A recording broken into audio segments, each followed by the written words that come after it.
Olá, gente, bem-vindos. A gente está aqui no podcast Sesc Mais Saúde, com esse episódio especial com o Dr. Gilberto Ururaí. Muito bem-vindo, Dr. Gilberto Ururaí. É um prazer, uma honra estar aqui com vocês. Muito obrigado pelo convite, Marcos e Rafaela. E vamos dar início ao nosso programa, falar um pouquinho da prevenção, Vamos falar. Da longevidade com qualidade de vida. Perfeito, é isso que a gente vai falar. E aqui comigo, Dr. Google Marcos Bezerra, nosso gerente de saúde do Sesc Rio. Obrigada, Marcos. Mais uma vez, obrigado, gente. Bom dia, boa tarde, boa noite. E sempre ao meu lado, distribuindo sorrisos, Rafa Medina, para tocar essa nossa conversa aí. Vamos, eu estou animadíssima de conversar aqui com o nosso Dr. Gilberto. Mais uma vez, muito obrigada pela presença. A gente vai falar de prevenção, a gente vai falar de autocuidado, a gente vai falar de automedicação, que são questões que a gente não sabe falar, que a gente fica com dúvida. Então, a gente trouxe um especialista em prevenção, em medicina preventiva, para conversar com a gente. Então, eu já abro assim, perguntando sobre os perigos de uma automedicação. O que você...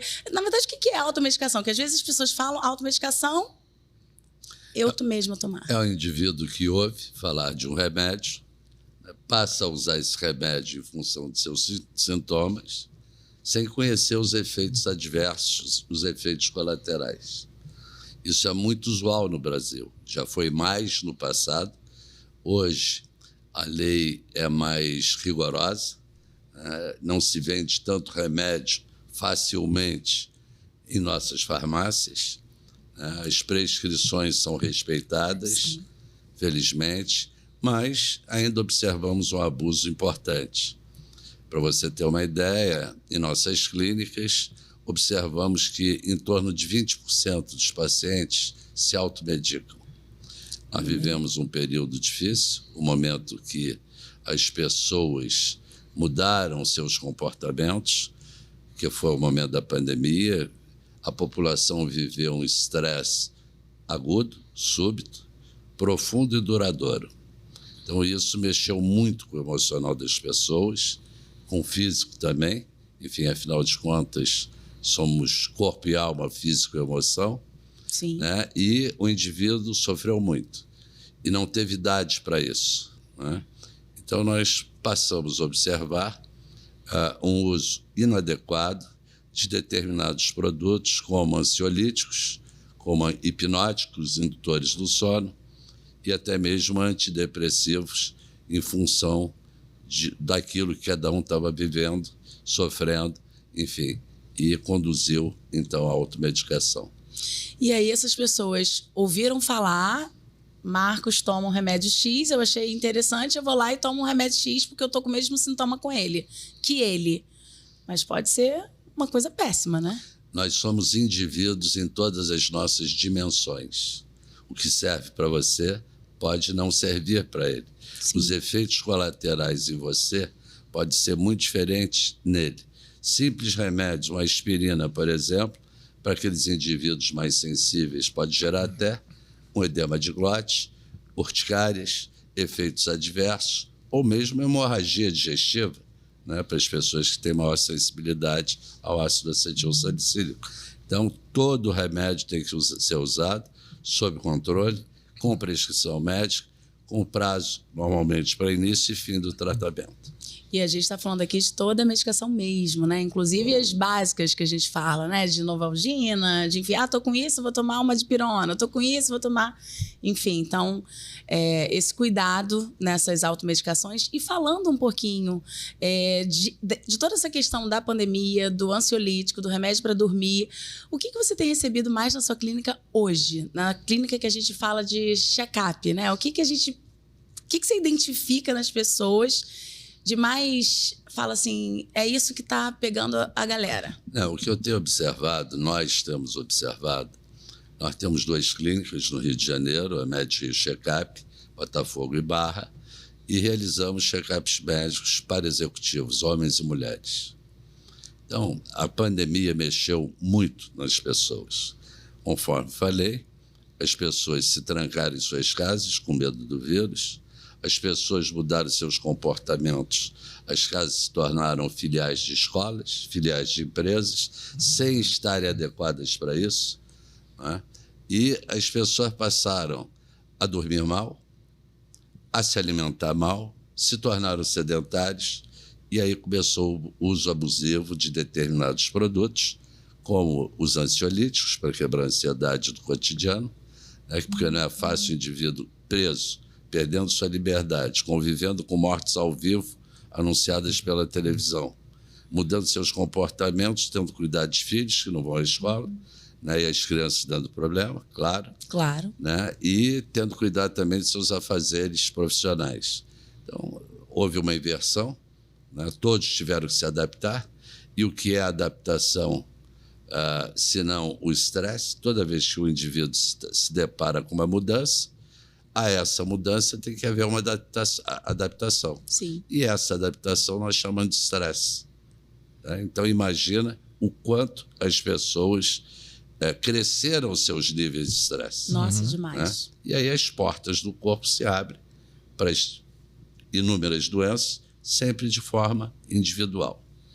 Gente, eu tô lembrando aqui do período da pandemia, né? Que foi realmente dificílimo a gente manter a saúde mental, a saúde física. Eu lembro de eu me exercitando dentro de casa, tentando fazer alguma coisa para não ficar totalmente parada, trabalhando também. Claro. Eu lembro, doutor Gilberto, a gente ia entrar em reunião, eu me maquiava, eu me arrumava, porque isso ajudava até na minha cabeça, né? Claro, então, sem dúvida. Diante das mudanças, temos que nos adaptar. Temos que nos adaptar. E essa adaptação para muitos foi muito dolorosa. Nós vamos puxar pela nossa memória, lembrar o que aconteceu com os pacientes, nossos avós, né? Os anciões que sofreram demais, foram rotulados pelo OMS como potenciais cadáveres, longe dos filhos, longe dos netos, isolados, solidão para uns, suicídios para outros. Enfim, medo muito forte, intenso. E, diante do desconhecido, né, as pessoas reagem também de forma individual, e vimos coisas incríveis no campo da saúde física e mental.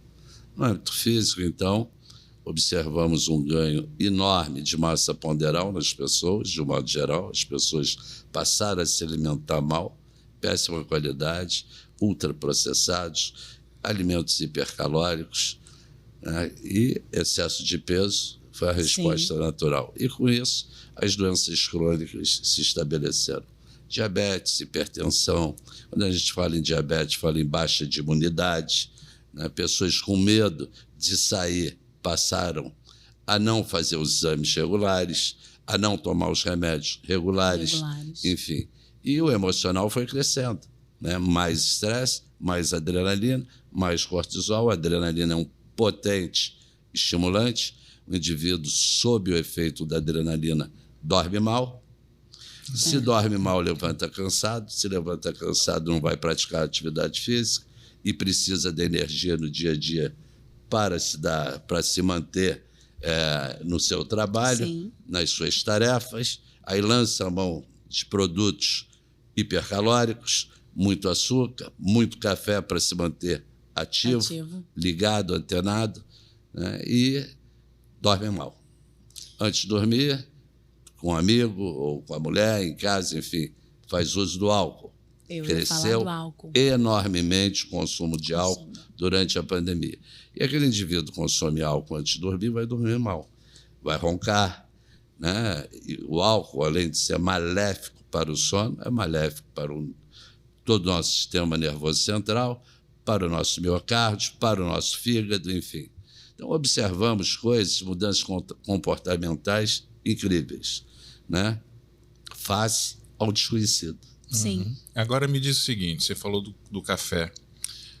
Um cafezinho não faz mal não, né? Não. A palavra em saúde é sempre o equilíbrio. Equilíbrio. Ô, Vini, traz o nosso cafezinho aqui. É o equilíbrio. E a gente pode falar disso mesmo. Não tenha dúvida. Sempre a palavra é equilíbrio. Obrigada, né? Obrigada, e precisamos dividir nosso dia a dia. Muito obrigado, Vinícius.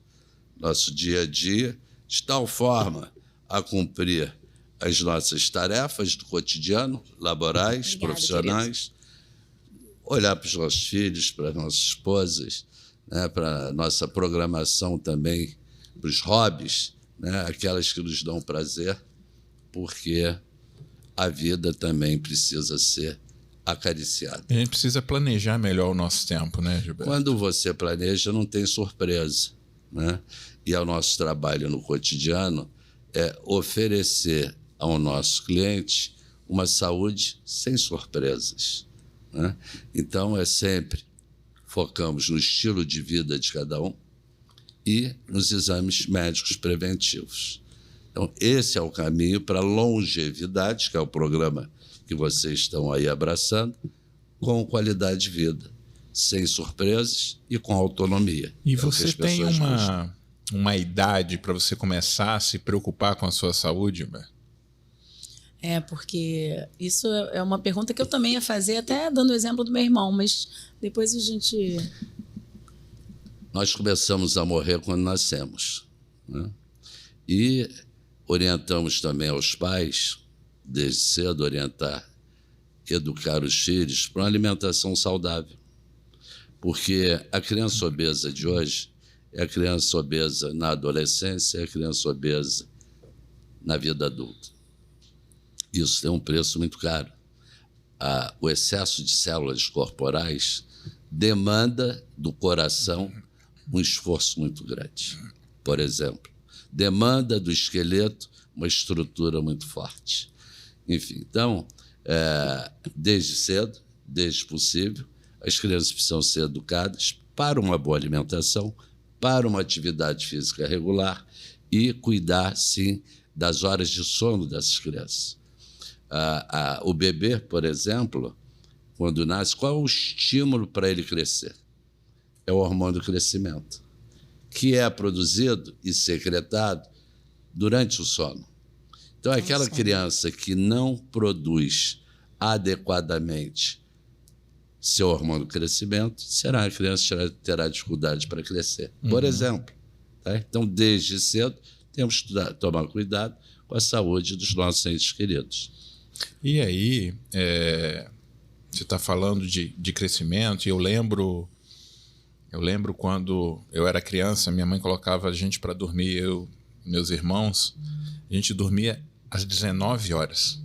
19 horas era a hora que a gente ia dormir, a gente acordava cedo, estudava de manhã e tal, acordava lá às 6 horas, então a gente dormia pra caramba. Comigo funcionou, né?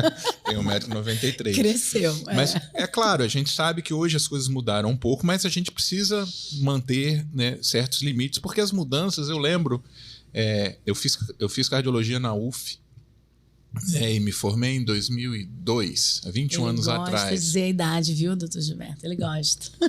Eu tenho orgulho da minha idade. E eu lembro que quando a gente estava lá na UF, se chegasse um indivíduo de 32 anos de idade, de 30 anos hipertenso, nós obrigatoriamente precisávamos procurar um monte de causas para aquela hipertensão. Né, feocromocitoma, estenose de artéria renal. Então a gente precisava encontrar. Hoje é comum. Hoje a gente vê no consultório pessoas de 26 anos, de 25 anos hipertensos, a hipertensão que a gente chama aquela hipertensão essencial, que não tem uma outra causa para isso. Doença silenciosa. Isso se deve a quê? O que está acontecendo com a gente? Então, vamos lá. São várias as causas para hipertensão arterial.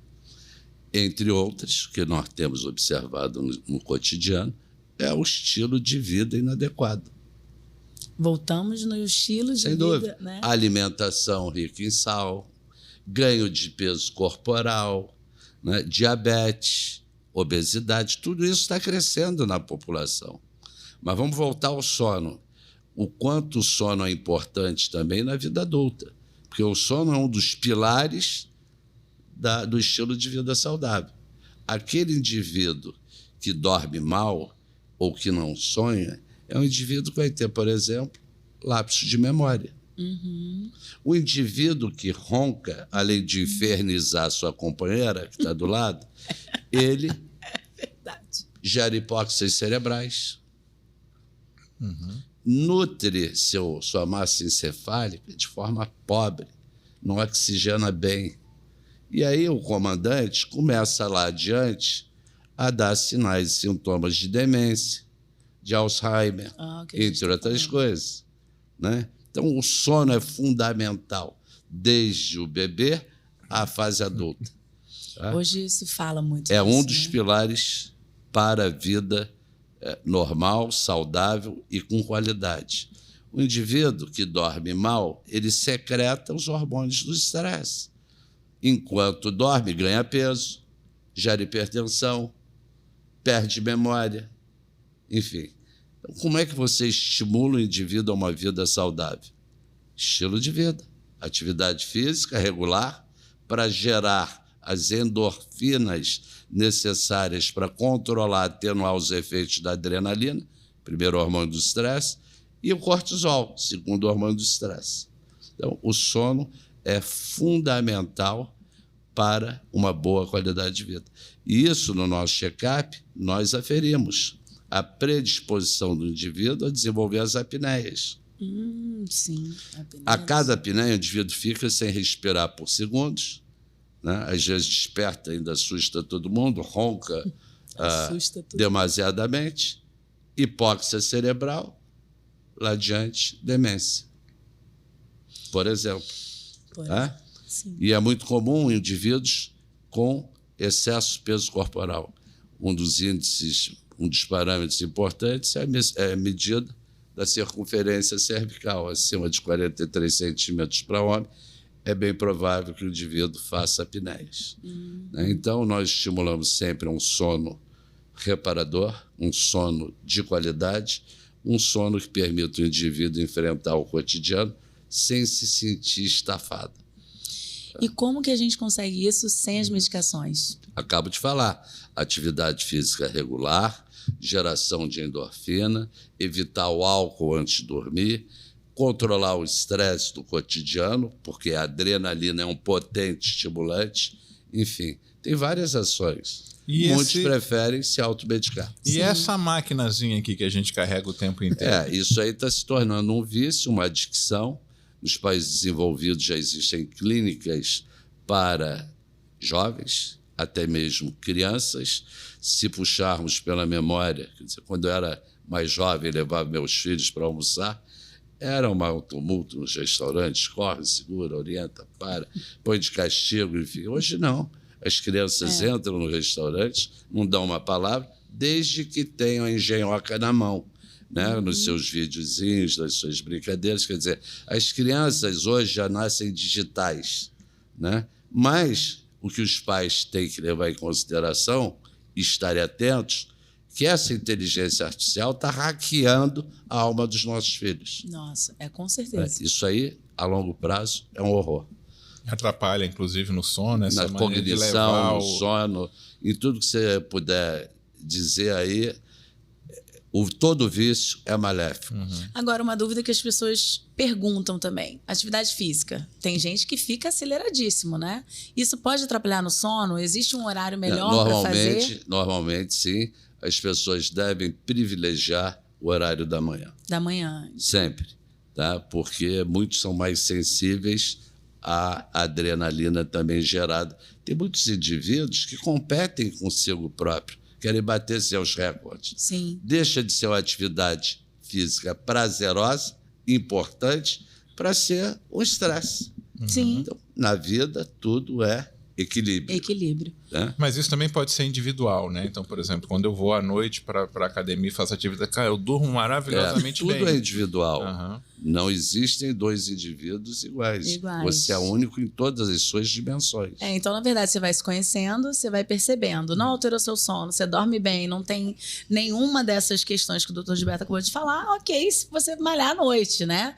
Agora, pelo menos não tão tarde, para você conseguir já fazer a higiene do sono, né? Não tem isso. Existe. Claro, a média de horas normais para sono gira em torno de 6 a 8 horas. Uhum. Tem indivíduos que dormem menos. Né? O mais, normalmente, tem algo patológico por trás, que precisa ser investigado. Eu vejo mesmo. Mas o sono reparador, o sono que você deita e levanta descansada, né? E ainda mais tendo um sonho no meio desse sono, é um espetáculo. Então, se eu sonhei que eu dormi melhor. Não é isso. É que você também está protegendo a sua memória, porque quem não sonha tem lapsos de memória incríveis. Olha só. E quem usa remédios indutores do sono, os hipnóticos, também não sonha. E acorda, levanta cansado.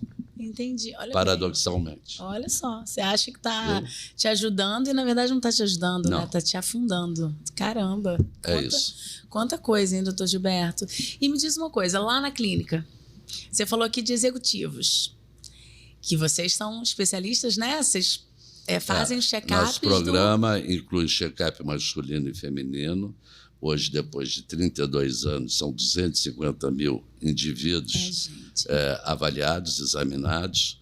Enfim, como você sabe, lançamos agora, recentemente, o nosso 4º livro, Saúde é Prevenção. Enfim, e temos aí um banco de dados muito rico, inerente à saúde de homens e mulheres. Né? E temos atendido cada vez mais estrangeiros. Por curiosidade, em 2019 fizemos um levantamento, atendemos a indivíduos de 40 nacionalidades diferentes. A gente de todo lado, enfim. O Brasil está recebendo também muitos expatriados que vêm com contratos de trabalho. Enfim, isso aí eles já trazem na cultura deles, né, a prevenção, a importância da prevenção. Pois é, e aí eu vejo aqui, né, o livro Saúde é Prevenção. Foi lançado na Bienal, né? Eu estava lá, levei as minhas filhas. As minhas filhas, elas são super fãs do Gilberto, muito. Tem texto decorado, né, muito, Marcos? elas sabem as falas todas, ficam falando de manhã no rádio, quando eu estou levando elas para a escola, elas estão escutando e ficam repetindo lá. Um forte abraço e até o nosso próximo encontro. Então, isso a gente hoje ele vai se despedir comigo, tem então. Que ser assim. E aí, o título desse 4º livro é esse, Saúde é Prevenção. E a gente tem discutido muito dentro da saúde do SESC essa dificuldade que a gente tem de falar de prevenção para indivíduos que naquele momento não estão sentindo nada. Né? Eu passei 22 anos na terapia intensiva e aí eu conseguia tocar um pouco o coração daquelas pessoas porque elas estavam vivendo uma situação extrema. Mas hoje, trabalhando nessa outra ponta, então eu saí daquela ponta lá e vim para a ponta da prevenção, a gente encontra essa dificuldade porque as pessoas, não estou sentindo nada, não preciso me preocupar. Como é que a gente faz isso? Isso começa nos bancos escolares. Todas as faculdades de medicina no Brasil deveria, por compromisso, por responsabilidade, ensinar também a prevenção. Uhum. Quando nós estudamos, quando estamos na faculdade de medicina, nós aprendemos a tratar de doenças. E doença é muito caro, extremamente caro. No sistema brasileiro de saúde, o combustível é a doença. Só se fala em doença. É o rol para a doença, é o seguro-saúde para a doença, não é para a saúde, é para a doença. É o plano de saúde, que é o plano de saúde, uso errado, devia ser plano de doença, enfim. E quanto custa hoje um leito num CTI? Quanto custa um tratamento hoje para um câncer? Estou falando sobre o aspecto financeiro, porque sobre o aspecto emocional não tem custo. É enorme. Todos ficam doentes na família. Todos. Então, o nosso trabalho no dia a dia é focado na saúde. Nós buscamos que o nosso cliente tenha sempre saúde e não doença. E a gente sabe o quanto custa mais você tratar? Quanto a gente economizaria se a gente pensasse mais em prevenção? Todos ganhariam. A saúde pública ganharia. A prevenção, todos nós podemos praticar. Quando a gente fala em estilo de vida saudável, estamos falando de uma alimentação que qualquer um pode praticar. Quando falamos de uma atividade física regular, basta um tênis, um short. O Rio de Janeiro, por exemplo, é uma cidade maravilhosa, não só no nome, mas permite ao seu cidadão a usufruir dessas benesses. Vai andar em volta do Maracanã, vai andar em volta da Lagoa, vai andar na beira-mar, enfim, é vontade. Okay? Então, estamos falando de coisas simples. Né? Um sono de qualidade, uma alimentação equilibrada, uma atividade física regular, e isso você já está prevenindo uma quantidade enorme de doenças. Agora, o grande lance é mudar estilo de vida, hábitos de vida. Isso é difícil. Requer força de vontade, disciplina, perseverança para chegar nas metas. E remédio é caro, né? Então você fazer isso... Sem falar dos efeitos colaterais. Né? O remédio hoje é cada vez mais caro. Está aí a Big Pharma, que não para de pesquisar, né? E os remédios que são introduzidos no mundo para a sociedade são cada vez mais caros, enormemente caros. Então, vale, sem dúvida, para você buscar longevidade com autonomia, praticar um estilo de vida saudável, fazer seus exames periódicos para não se deparar com doenças em fases avançadas. Quer dizer, a sua saúde sem surpresas, e buscar longevidade, sim, sempre com autonomia. Até a morte se torna mais digna para aqueles que praticam um estilo de vida saudável. Será uma morte com menos sofrimento. E na prática, a gente... O doutor Gilberto acabou de falar das atividades físicas, eu acho que tem uma exigência também muito grande, né? Eu só tenho 20 minutos, eu só tenho meia hora, e as pessoas deixam de fazer porque acham que não é 30 minutos de suficiente, atividade física diária, de segunda a sexta, já é um ganho extraordinário.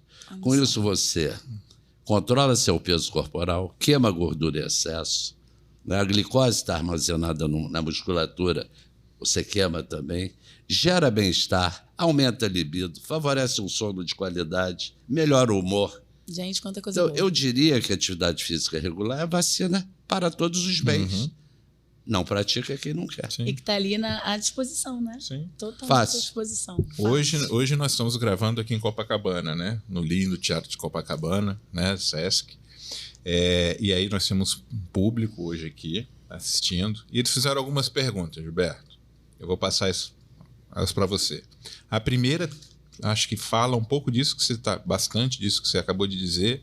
E a pergunta é a seguinte: existe alguma restrição específica para a prática de atividade física? Depende do limite de cada um. Músculo esquelético e cardiorrespiratório. Daí a importância do check-up médico periódico para orientar para uma atividade física que seja condizente com o indivíduo, com os limites de cada um. Né? Mas, de um modo geral, não.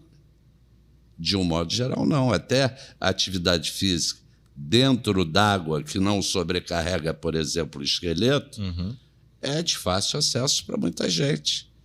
Importante é fazer. Entendeu? Sair desse imobilismo e começar a pensar lá adiante, no futuro. A gente, outro dia, fez um podcast aqui muito interessante também, falando sobre saúde do idoso. E ficou uma pergunta que eu achei muito pertinente, né? Que você hoje faz... o que você faz hoje tem a ver com o idoso que você quer ser amanhã? Claro. E é isso que você está falando hoje, né? Será que hoje eu estou fazendo alguma coisa para amanhã, para eu envelhecer bem? Você vai ganhar em longevidade, vai ganhar em autonomia, e a morte inevitável vai ter uma morte digna, com menos sofrimento. Com menos sofrimento, Outro dia eu até pensei na minha mãe. Tem mais pergunta, né? Eu já falei da minha mãe aqui, já falei várias vezes. Ela fala da mãe dela várias vezes. Várias perguntas, vai. Várias. Outra pergunta é o seguinte: qualquer diabético tende a baixa imunidade ou isso depende da alimentação, da dieta? Todo diabético, ele já tem uma imunidade comprometida.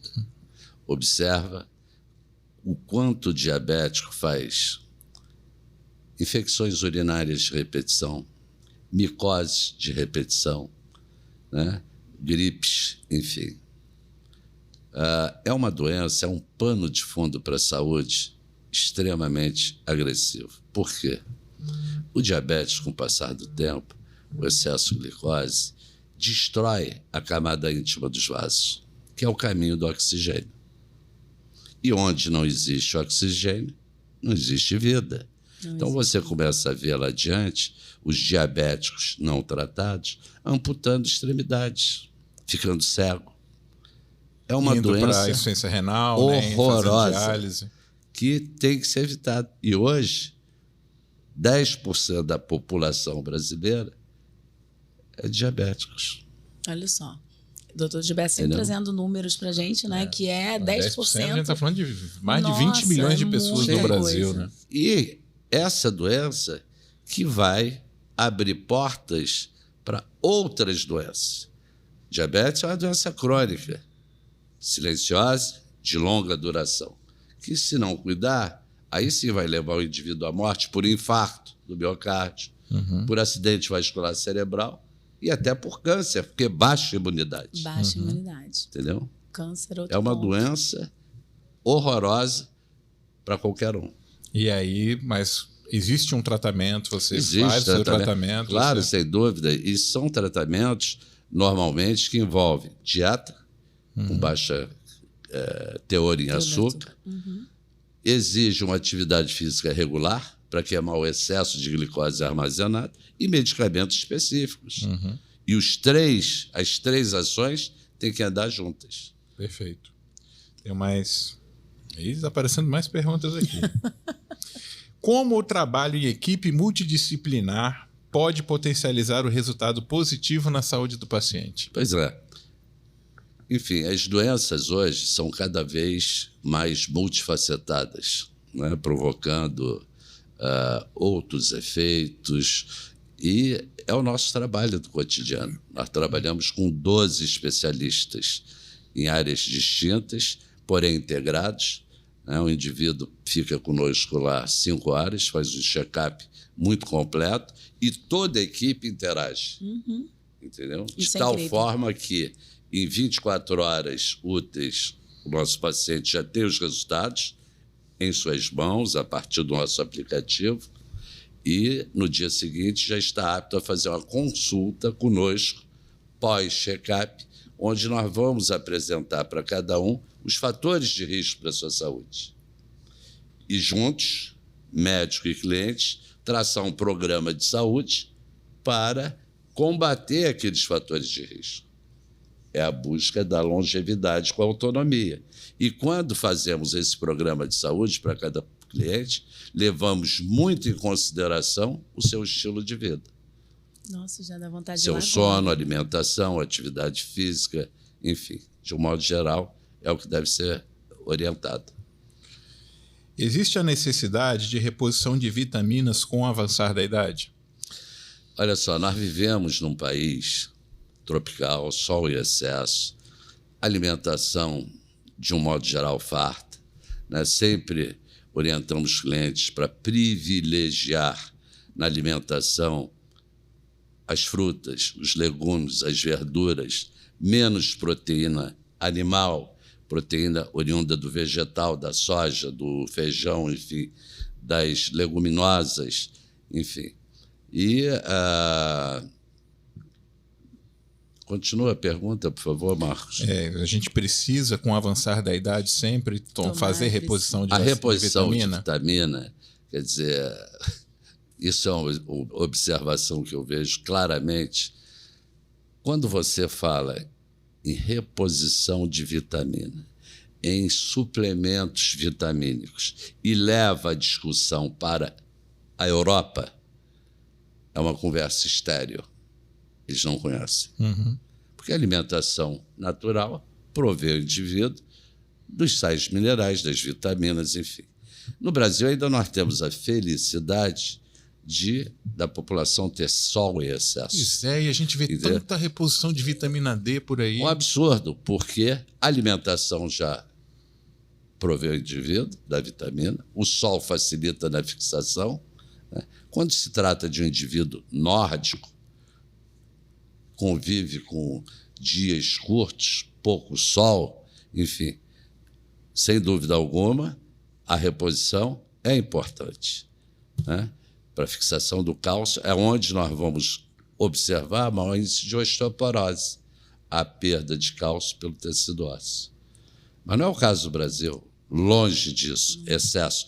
Então, a indústria de suplementos americana exagera na dose, né? O indivíduo que usa essa quantidade de suplementos que nós vemos, costumamos ver no cotidiano, é um indivíduo que vai ter uma urina rica, né? Mas benefício zero. Então, se você verdade, levar a se discussão, ele fizer a alimentação de forma correta, adequada, se ele fizer a sua atividade física, dormir bem, pegar o solzinho do cotidiano, até externa, né? para o emocional, além do físico, é importante. Exato. Né? Eu ia falar isso da saúde mental. O que a gente tem observado, né, muitos casos ditos de depressão nada mais são do que momentos de tristeza transitória, né, que as pessoas confundem com o quadro de depressão. É isso. Né? Temos até um artigo nesse livro intitulado Prozac ou Adidas. Né? Quando o indivíduo usa, eu me lembro do lançamento do Prozac, né, pela indústria farmacêutica, foi um sucesso, a pílula do milagre, e quantos saltaram de janelas nos Estados Unidos com o uso do Prozac. E quando você usa o antidepressivo, mais ou menos, você precisa de uns 90 dias para a droga começar a fazer o efeito, a fluoxetina. Na atividade física, não. Você, ao gerar a endorfina, você está controlando o cortisol que vai induzir aqueles susceptíveis à depressão e, naturalmente, você está controlando aquela situação. A exposição solar, o acordar, o despertar com a luz do sol, adentrando pela janela, é uma outra forma também de se combater a depressão. Quais são os países onde o suicídio desponta, estão lá na frente? Está lá na frente. São os países nórdicos, que não tem sol. Não tem sol. E aí o pessoal compensa na bebida. E é aquilo, né? Que aí quando a gente fala, tá falando de Finlândia, Noruega, Suécia, são países economicamente riquíssimos, são estáveis, populações pequenas, com o que a gente chama de qualidade de vida maravilhosa, mas a depressão lá no alto, o suicídio lá no alto, o alcoolismo lá no alto, enfim, são compensações, né, que observamos claramente. E maléficas para as pessoas, né? Sem dúvida. Isso daí realmente é crônico. E aí a grande preocupação disso que você está falando sobre você se autodiagnosticar, né? Eu estou triste. Nós vamos ficar tristes várias vezes, né, na nossa vida. É natural, né? O sentimento e aí natural. Hoje parece que assim, o diagnóstico de depressão ele é tão simples quando ele não é, né? Ele precisa de um especialista, tá, para dar um diagnóstico. Então a pessoa acha que ela está depressiva, como ela está depressiva e a irmã toma um remédio, aí a gente volta para a automedicação abusiva, perigosa, né, e irresponsável. E aí a utilização dos remédios como muleta acaba que você deixa de ir a fundo na causa daquilo e deixa de fazer essas outras atividades, né? Você ter contato com outras pessoas, você criar ali um círculo de apoio, um círculo de amizade, e a atividade física. Sem dúvida. A atividade física ajuda nisso. Faz parte da boa gestão do estresse, né? O círculo relacional. É fundamental você ter amigos de verdade, amigos que não vão cobrar absolutamente nada, né? Imparciais, enfim, para esse apoio. Muitas vezes, numa conversa, num bate-papo, você já resolveu uma série de situações que estavam te perturbando. Com certeza. A família, o olhar para a família, o olhar para o trabalho com equilíbrio, enfim, tem uma série de formas para a boa gestão do estresse. Porque o estresse é o motor para o estilo de vida inadequado a partir de seus hormônios. O indivíduo que tem muita adrenalina na circulação seguramente vai ter problema cardiovascular, arritmias, hipertensão. O indivíduo que tem o cortisol lá em cima é um indivíduo que tem imunidade baixa, vai ganhar peso, vai oferecer resistência à insulina, e assim vai. Ele vai ficar ansioso, aí ele vai comer mais. E aí o ciclo retoma. E a gente está falando aqui de sentimentos naturais, né? A tristeza é um sentimento natural. Então, também o indivíduo lidar com as frustrações, com as tristezas, claro. enfim, entender que é um processo. Sem dúvida. E que vai passar. E que não exista o patológico, né? A gente sabe que existe o patológico, por isso o médico para acompanhar e indicar. Sempre orientando, sempre supervisionando, sempre adequando a dose, né? Avaliando os efeitos colaterais. Qualquer que seja o remédio, tem que haver um controle. Um controle, um acompanhamento. E aí uma coisa que eu vejo às vezes, eu acho que vale a pena a gente conversar, é assim, na questão da automedicação, fala assim, mas eu tomo o captopril de 50 e o meu pai está tomando um enalapril de 10, mas por que eu tomo de 50 e ele toma de 10, né? Então, explica um pouquinho isso aí, Gilberto. Nós somos indivíduos. Eu tenho que analisar o indivíduo como um todo. De repente, o pai é um obeso, né? E ele não. Não há comparação, então, né? Não se compara indivíduos. Não, e as drogas são diferentes. A gente Tudo precisa entender diferente. que a raça, ela causa uma diferença. Por Existem exemplo, raças que são mais... A raça negra tem maior predisposição à hipertensão. E não podem tomar uma série de falciforme. medicações. Não pode. Enfim. Então, cada indivíduo é um indivíduo. E tem que ser bem supervisionado sob tratamento. Então, a procura do profissional é fundamental. É sempre fundamental. Sempre. O médico, Várias são as psicólogo. doenças silenciosas. Você falou do diabetes, falou da hipertensão, as doenças também emocionais, muitas. O câncer então, também, né? Câncer é uma doença crônica, enfim, de início silencioso. O indivíduo se dá conta quando começam os sintomas. Às vezes, é aí que já faz o diagnóstico tardio. Entendeu? E aí vem quando nós falamos no check-up, falamos também da importância do diagnóstico precoce. E todo dia nós estamos vendo o câncer incidindo cada vez mais indivíduos, cada vez mais jovens, e sabemos que 90% dos cânceres têm cura desde que diagnosticados precocemente. E aí, de novo, eu tenho que falar da minha mãe. Minha mãe já teve 4, todos esses a gente conseguiu o diagnóstico precoce, está ótima, linda e maravilhosa. Enfim, é isso, né? Uma das importâncias do check-up médico. Do check-up médico, é isso. Olha só, Gilberto, a questão da vitamina D está causando polêmica, hein? Eu já imaginei isso. As prescrições de vitamina D são, então, desnecessárias para a imunidade e fixação do cálcio? Não são, depende. Você vai medir. Você não sabe a origem da pessoa que está tomando, né? A genética da pessoa que está tomando. Mas, de um modo geral, num país como o Brasil, não. A gente está falando aqui, eu acho que, só para esclarecer um pouquinho, me corrijam se o entendimento não estiver certo, mas não há uma contraindicação da vitamina, né? Há uma forma de olhar o indivíduo. Isso surgiu muito, né? Durante daquela a pandemia, situação em que as pessoas ficaram presas em casa. É isso. Aí se deram conta. E o sol, a falta e o de sol. modismo também, né? Vitamina D, vitamina D, vitamina D. Não. Leva essa discussão para a Europa, você vai ter o resultado. Leva essa discussão para os Estados Unidos, né? Que é o país em que a indústria do suplemento vitamínico, por exemplo, gera para a indústria 25 bilhões de dólares ano. Olha isso. Então, realmente, a gente tem que pensar que talvez essas coisas façam... Fica a reflexão, né?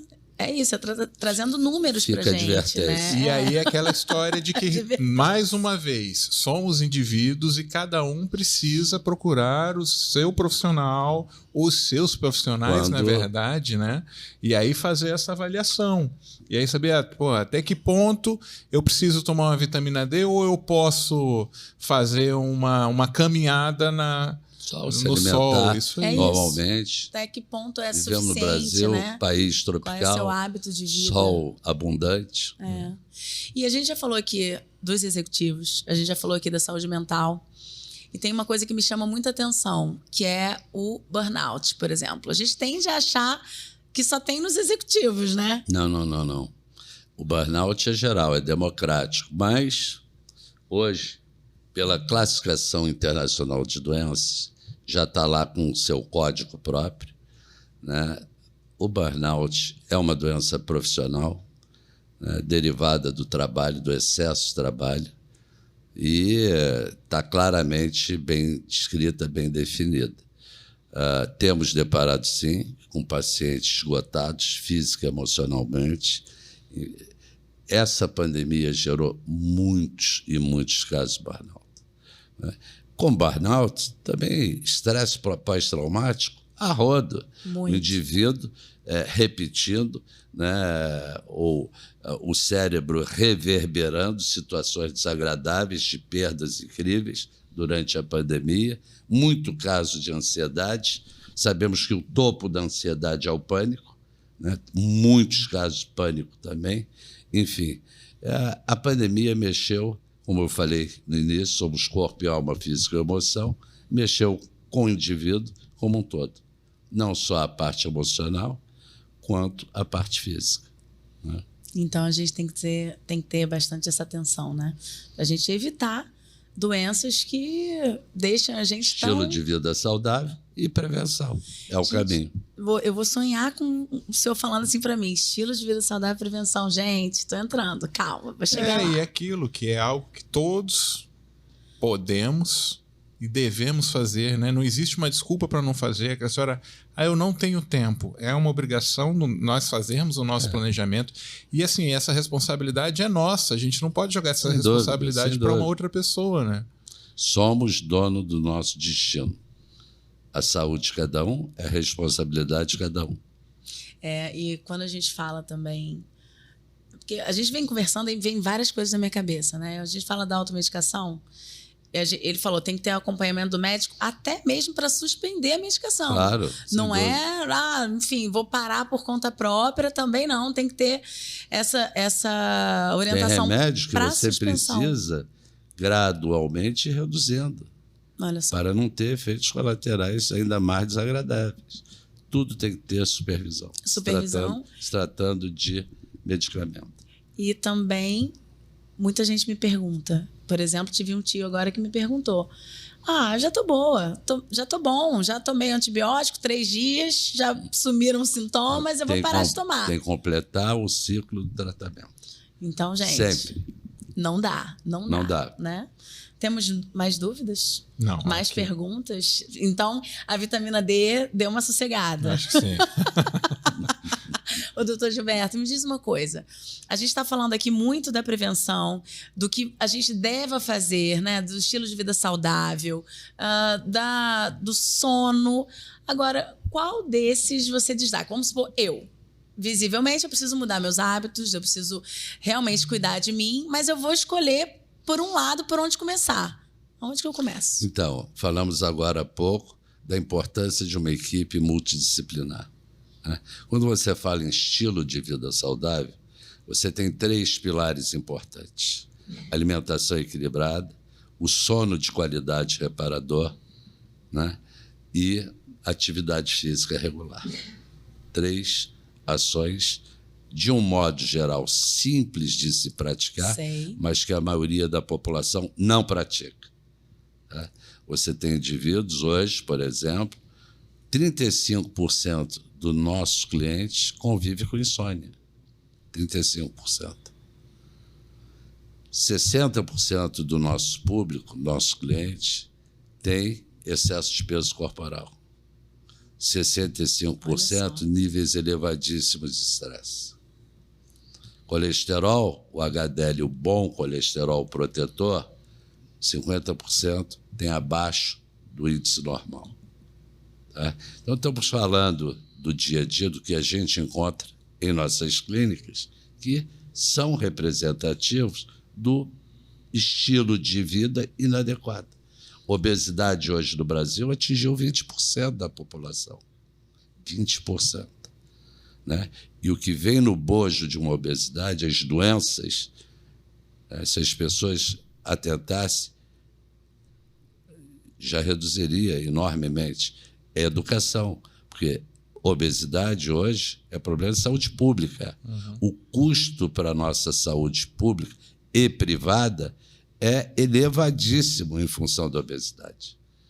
Então, você vai vendo, observando os parâmetros que surgem no dia a dia, todos eles, no seu absoluto percentual, diz respeito ao estilo de vida mal conduzido. Sim, mal conduzido. A gente está falando de alimentação, exercício, sono e a questão emocional, né? Como você falou desde o início. Não, sem dúvida. Sem Porque dúvida. se você pratica uma atividade física regular, se alimenta bem, dorme bem, você está protegendo demais o seu emocional. Tá? Eventualmente, pode até surgir algo novo que, com a prática desse estilo de vida saudável, você vai superar muito mais rápido. A gente vai ter que marcar um novo encontro, né? Que aí você vai ter que me ver como? Já com os novos hábitos. E o interessante é a gente falar que tudo isso que está sendo falado e repetido e refalado, né? Ele ajuda como... Ele sempre faz parte de um adjuvante, né? Uma ajuda ao tratamento para qualquer doença. Sem dúvida. E também funciona como prevenção para qualquer doença. Sem dúvida, sem dúvida. Então, assim, não tem por que não fazer. Não tem por que não fazer. Não tem é determinação, força de vontade, disciplina. Eu quero ter saúde, vai ter saúde. Não tenha dúvida. Você é o responsável por ela. Nós somos responsáveis mesmo. E, assim, eu falo até por mim. Às vezes a gente vai colocando umas desculpas na vida, né, no dia a dia, falando, tô com muito trabalho, eu tô com muito isso. Por isso que eu até mencionei... O presidente dos Estados Unidos recente tinha tempo para fazer atividade física. Exato. E por que não, né? E da onde que a gente deixa de cuidar disciplina da gente, né? Isso. De olhar para nós e tomar... E valorizar, né, as coisas. Né? O que tem mais valor para a gente na vida? Qual é o seu maior patrimônio? Sem saúde, você não vai a lugar nenhum. Saúde e família, né? Gente, agora eu me lembrei do meu pai. A gente fica brincando aqui que eu falo pai, mãe, não é? Agora vem meu pai. Meu pai fala muito isso. Saúde é o nosso corpo, é o nosso patrimônio, é a gente que cuida, né?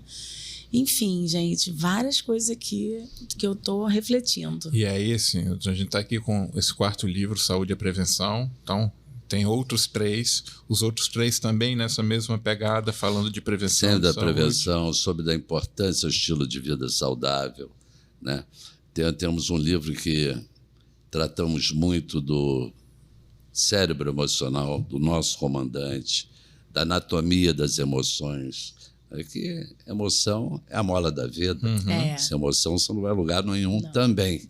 Né? Vira poste. E esse livro, ele foi escrito por você e pelo Galileu Assis, que trabalha com você, né? Sim, foi publicado recentemente, já com os dados pandêmicos, né, que levantamos aí ao longo de 2020, 2021 e 2022, e reproduzimos o que encontramos na clínica e os cuidados, né, para o indivíduo ter uma vida sem surpresas. E aqui vem falando, acho que está dividido por capítulos, né?